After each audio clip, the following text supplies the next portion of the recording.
going to show you how to steam crabs the proper Maryland way, because there's a lot of videos that completely suck, and they show you how to do it wrong. First, you take your crabs. You want to ice them down. If you don't ice them down, they'll lose all their claws when you steam them. So you take your crabs, put them in a cooler.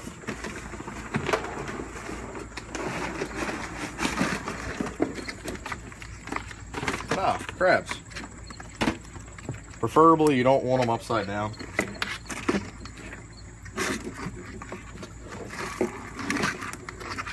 But if you're only chilling them for a little while, it doesn't matter. Try not to get pinched. Grab ice.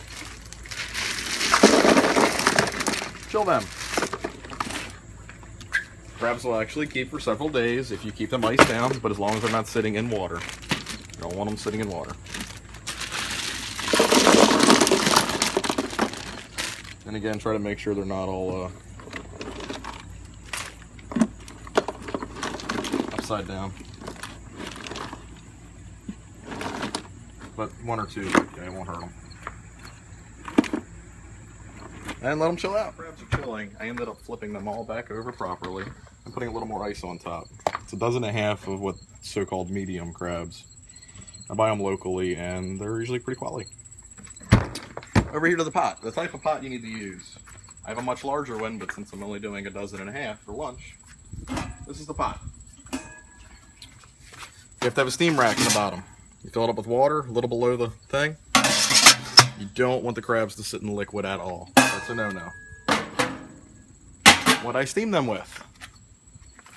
This is actually J.O. seasoning, number 2. It's spicier. A lot of people from Maryland use Old Bay, and they'll put rock salt in it, which it's okay, but it's not as good. You can cook with Old Bay, steam with J.O. For my steaming liquid, I use beer and vinegar. If I need a little more liquid, I'll add a little bit of water. Usually no water, just beer and vinegar. And you can cook a much larger pot. It's the same thing. We have an actual cast iron burner for a bushel, but it's not needed. So we're able to use a burner in here with a small pot, and you can also do it in the kitchen. We're not using water to steam the crabs. Again, it's beer and vinegar. So we're going to add this stuff now and get the water starting to heat up.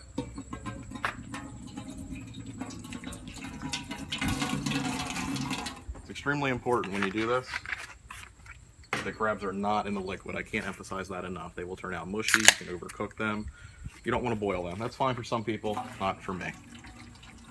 It's much better not boiled. You only need a little bit of liquid, but you don't want the liquid to run out as it's cooking. Basically, you add the stuff to below the rack. You don't want the rack in the water. And it's actually turned out to be just enough for this 20-quart pot. 2 beers and a 16-ounce of apple cider vinegar, preferably apple cider. I'm going to add just a little bit of seasoning. This as it steams up, it'll be nice. Now I put the rack back on. Notice it's clearly below the surface. Now I start my burner.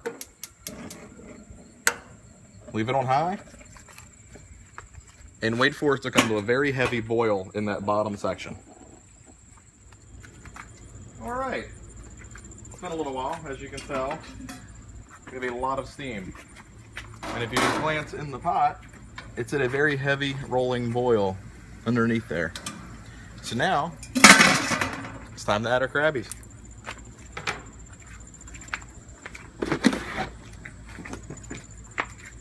Hopefully they've calmed down a little bit. We'll see.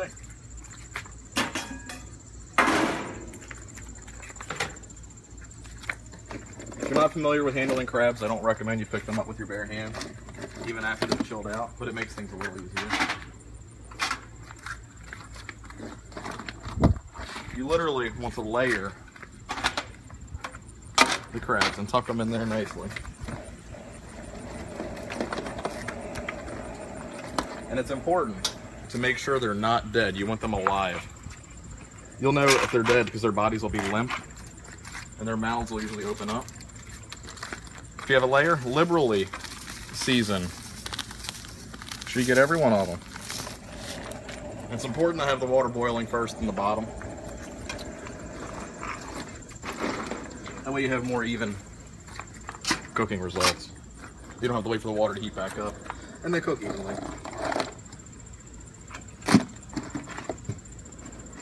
Proper way to grab a crab?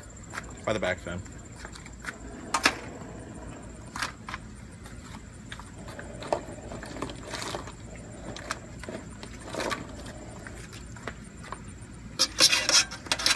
He's not happy about that. I usually use a pound of seasoning for a dozen and a half of crabs usually. I go a little heavy though, but can't hurt.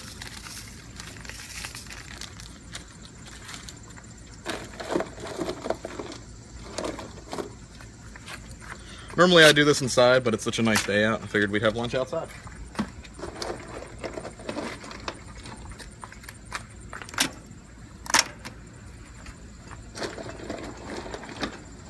And if you use a larger pot, you can throw a couple ears of corn right on top and let it cook right there with it, either in the husk or outside the husk.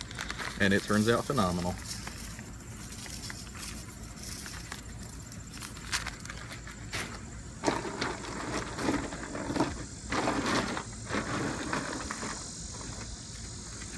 All right, we're almost done.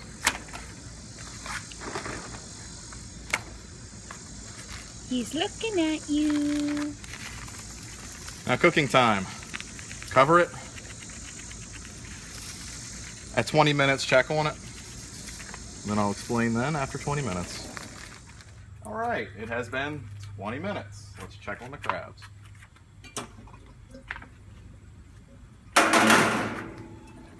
You will know when they're done when they turn a bright orange color. These guys are almost done. There's still a few little dark spots left. Some of the crabs will end up being like that. You can technically eat these now. I like them a little more done. So I usually go about 25 minutes. So that's what we're gonna do. So we're gonna go for about 5-6 more minutes. So 25 minutes total. It usually works out well. It'll depend on your burner and how fast it's actually cooking them. So see you back in 5 minutes when we pull them out. All right, it has been 25 minutes now, and they should be done. Let's take a look and see how they look. It smells great. Much better. Ooh, steam. Yeah, they are done. You know they're done when they turn a bright orange. So we will turn the burner off and pull them out.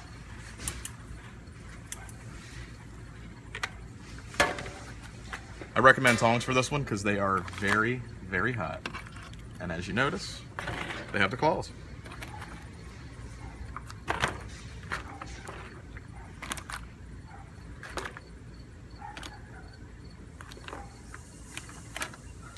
All right, last of the crabs. Carry them over here to the table.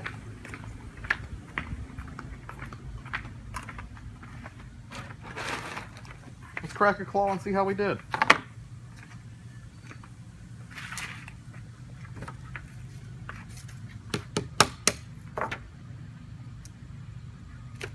You know the meat's done when it's not mushy, nice texture, and it tastes delicious. Some people dip it in vinegar, some people dip it in butter. I'm not going to go over how to clean crabs because everybody does it differently. Well, thank you.